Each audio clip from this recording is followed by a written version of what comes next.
လူကြီးမင်းတို့ထပ်မိတ်ဆက်ပြီးမဲ့အေချန်လာပါတဲ့ချင်းမိုင်မျိုးရဲ့ Austrian Vili Samsung Air Project ဒီ project မှာဆိုရင်အိမ်ဆိုင်3ဆိုင်ရှိရဗျကျွန်တော်ထဲမှာသေးသေးလိုက်ပြပါမယ်ပထမအိမ်ဆိုင်ကတော့ Captain Hill Twin House 128 square meter အိတ်ခန်း3ခန်းရေချိုးခန်း2ခန်းနဲ့ကားပါကင်2စီးပေါမှာဖြစ်ပါတယ် Harlington 140 square meter သူကအိတ်ခန်း3ခန်းရေချိုးခန်း3ခန်းနဲ့ကားပါကင်2စီးပေါမှာပဲဖြစ်ပါတယ် Annesley 100 square meter သူကအိတ်ခန်း2ခန်းရေချိုးခန်း2ခန်းနဲ့ကားပါကင်2စီးပေါမှာဖြစ်ပါတယ်ကျွန်တော်ခုပြမှာတော့128 square meter Clifton Hill ပဲဖြစ်ပါတယ်သူကဝင်လာခြင်းမှာ living room area ရှိမယ်ဒီဘက်ချမ်းမှာဆို kitchen ဖွဲ့စည်းထားတယ်ဒီဘက်သူ့ရဲ့ကဲ့မှာဆိုရင်တော့ toilet တစ်ခုဖွဲ့စည်းပေးထားတာဗျအပေါ်ထပ်သွားကြည့်အောင်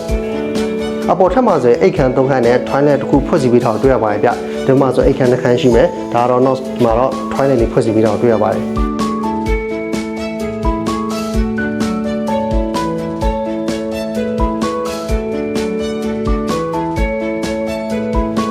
အဲ့တော့ချင်းမိုင်မျိုးရဲ့ Austrian Vili Samsung Air Project ကိုစိတ်ဝင်စားလို့ဖြစ်ဖြစ်လူကိုယ်တိုင်လည်းကြည့်ရှင်ရဖြစ်ဖြစ်အောက်မှာပေးထားတဲ့ Viber နဲ့ဖုန်းနံပါတ်မှာဆက်သွယ်မြင်စုံစမ်းနေပါတယ်ထိုင်းနိုင်ငံမှာရှိတဲ့ကွန်ဒိုနဲ့လုံးချင်းဝယ်ယူမယ်ဆိုတော့ GIG Thai House Pay ကိုဆက်သွယ်မြင်စုံစမ်းနေပါတယ်အားလုံးကျေးဇူးတင်ပါတယ်